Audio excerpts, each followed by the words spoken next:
Hey everybody, I'm Steve from Simple Fixes. A few years ago I picked up a case of NES games.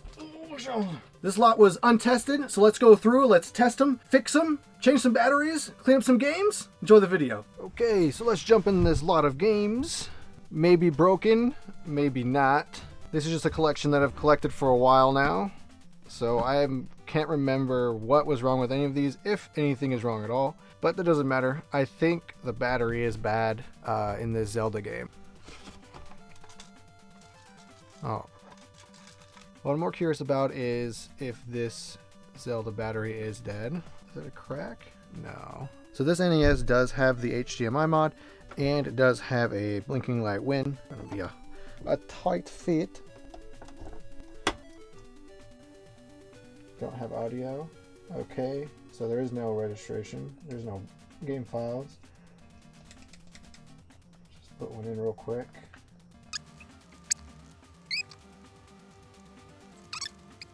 Kill me! Let's save that. Okay, so we have the game file on there. Let's do a reset. Okay, let's come in here. Start. Okay, so yeah, battery's dead. Alright, cheap little bit. Alright, I had to turn on my little ring light here. This game's gonna reflect like crazy. Now that I'm thinking about it, I might have actually been in here before when I first got these things a while ago, and I think I cleaned all these pins. It's good, but what we're really after right there is we're gonna change that battery. Now the thing to do for 4 on this is we're gonna check this with a multimeter first, because we don't want to put in a bad battery. When you buy these in bulk like this, some of them have a tendency to be bad. Unfortunately, let's set it to DC voltage. Positive, positive, negative, negative. Oh, well, there we go. Look at that. Bad battery. This is a piece of crap. There we go. Since this battery is bad and we don't care about it, we can actually cut it out here. It'll be a little easier for us. I'll refill this just a little bit. Now it's just a simple procedure of going positive to positive and negative to negative. Throw a little bit of flux.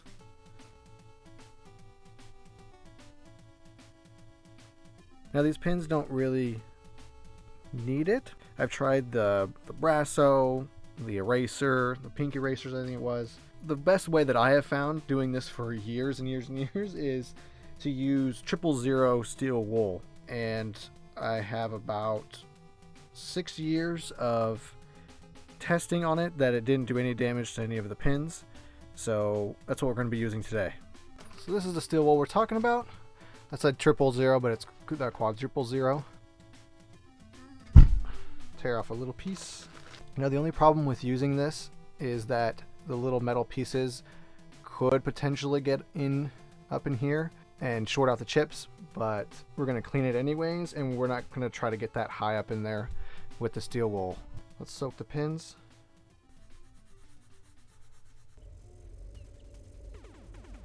Choose a paper towel. Look how beautiful those pins look.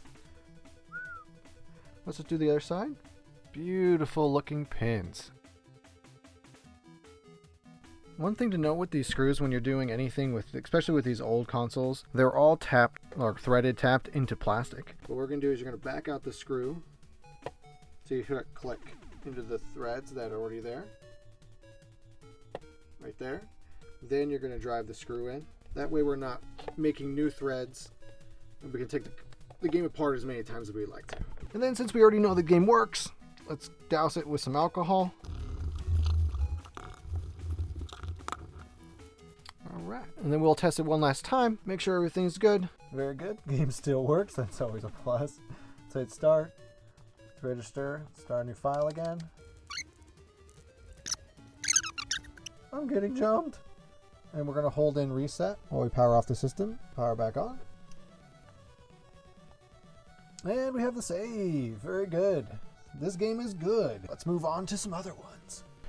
Woohoo! Which one to pick? Which one to pick? Let's do this Mario one that had the rattle. I think it was this one. Yeah. Let's do this one next. Same sort of deal.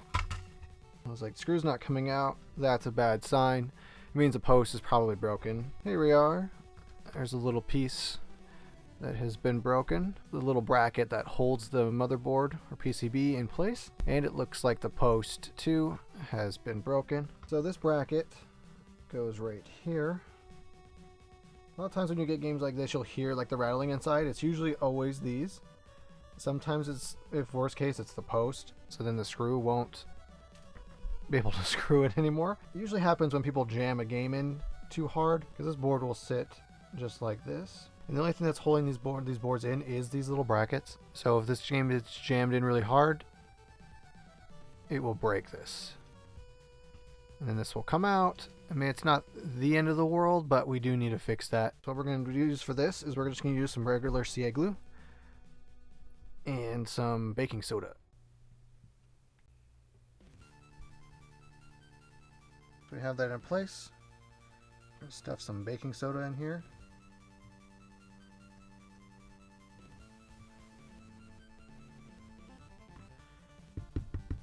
But as you can see now, I can't even move that. That's a good joint. I'm going to go through again and we're going to clean up these pins. And nice, perfect pins. Pretty much just look brand new.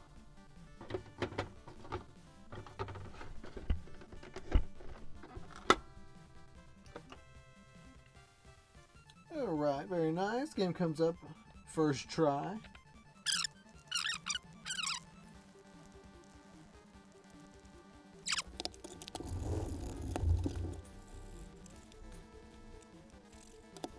So this game is all fixed, ready to go, all cleaned up, tested, looks great, looks amazing. Alright, so I've actually ran through pretty much half of these games over here on this side.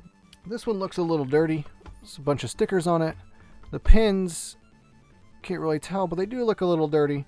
So let's try this game. Maybe we can see if this won't work, and if it doesn't work, then maybe we can clean the pins to try to get it to work.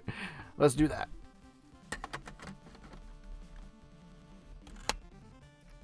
Alright, there we go. So when you turn it on, we do get a gray screen. If it's not making different colors every time you reset it, if it stays black, and I am resetting it, I don't know if you can hear that. If it stays gray like that, it's usually a good indication that it is the pins. Yeah, let's start by opening the game up. Okay, right from the start, doesn't look too bad. Right here you can take a look and see how simple it is to get the nice shiny pins over here. And this is what it was before and then after. Very, very minimal work. Let's get it done.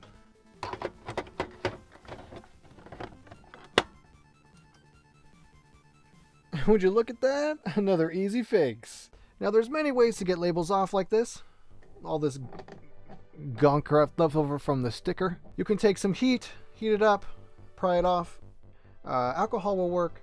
What I find that works the best is this Goo Gone stuff. It's meant for adhesives and stickers and everything like that. So we're going to spray on a little bit. Just when you do this, just make sure you don't get any on this side, because it will get under the label and damage this label.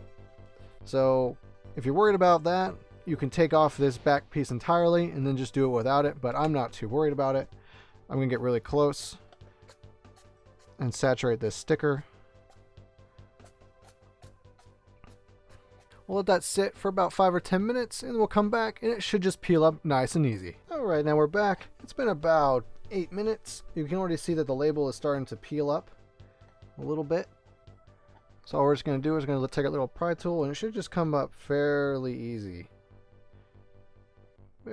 Almost no pressure. Should just pop off like that.